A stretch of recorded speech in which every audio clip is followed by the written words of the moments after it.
સેવાડા ગામમાંથી પસાર થતી હેરણ નદીના રેતપટમાં છેલ્લા ઘણા વર્ષોથી બહારથી આવેલા લોકો હેરણ નદીના સમગ્ર પટમાં કોઈપણ જાતની સ્થાનિક પંચાયતની પરવાનગી વગર શાકભાજીની ખેતી કરતા આવેલા છે અને તેઓ રાસાયણિક ખાતર અને દવાનો ઉપયોગ કરે છે, જેથી ઢોરો બીમાર પડે છે તેવા આક્ષેપો સાથે નર્મદા જિલ્લાના સેવાડા ગામના કેટલાક જાગૃત યુવાનો દ્વારા જિલ્લા કલેક્ટરને આ બાબતે આવેદન સાથે રજૂઆત કરી હતી। હાજી, અમે આજે જિલ્લા કલેક્ટર કચેરી ખાતે આવેદન આપવા માટે આવ્યા છે।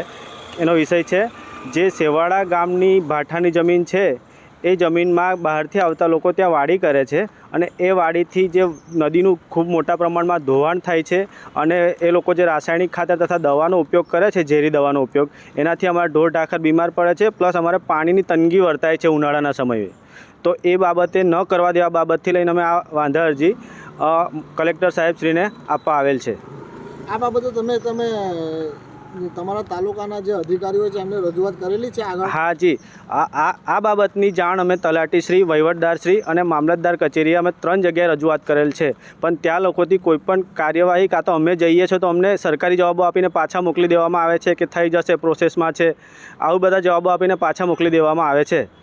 શું લાગે તમે કાર્યવાહી શા માટે નથી થતી? લોકોની રાજકીય વગ કાં તો વહીવટી વગના કારણે એ લોકો કંઈ કાર્યવાહી કરતા નથી અને ગામ લોકોનો પણ આમાં જે અમારા ગામના લોકો આગેવાનો છે એમના દ્વારા પણ આ લોકોને દબાણ કરવામાં આવે છે અને અમને ત્યાં કહેવા જઈએ છીએ તો એ લોકો જે વાડી કરવા આવે છે એ લોકો અમારી સાથે મારવાની વાત કરે છે અને અમને ત્યાંથી તગડી મૂકે છે, જ્યારે અમે ત્યાંના સ્થાનિક હોવા છતાં અમારે આ સમસ્યાનો સમાધાન સ્થાનિક હોવા છતાં એ લોકો અમને ત્યાંથી ભગાડી મૂકે છે અમારી જગ્યા પરથી। આ જગ્યા પર અમારું સ્મશાન આવેલું છે તો સ્મશાનની જગ્યાએ પણ એ લોકોએ મોટા પ્રમાણમાં ખોદકામ કરેલું છે। જો અમારે હાલ પૂરતું મૈયત થાય તો અમારે મૈયતને લઈને ક્યાં જવાનું? તાલુકા કક્ષાએ જશું કે જિલ્લા કક્ષાએ આવશું અમે લઈને? આ તો આ ગંભીર પ્રશ્ન છે અમારી સ્મશાન બાબતે અને પાણી બાબતે।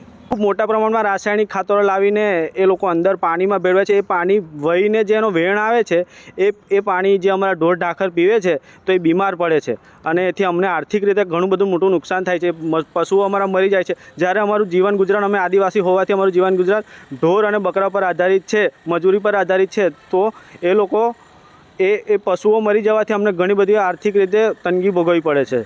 ખાસ તમારી માંગ શું છે? ખાસ અમારી માંગ એ છે કે આ જે વાડી તથા નદીનું જે ખોદકામને વાડી કરવામાં આવે છે તે ન કરવા દેવામાં આવે અને અમને પાણીની અછત ન સર્જાય એ બાબતની રજૂઆત અમે કલેક્ટર સાહેબશ્રીને કરેલ છે।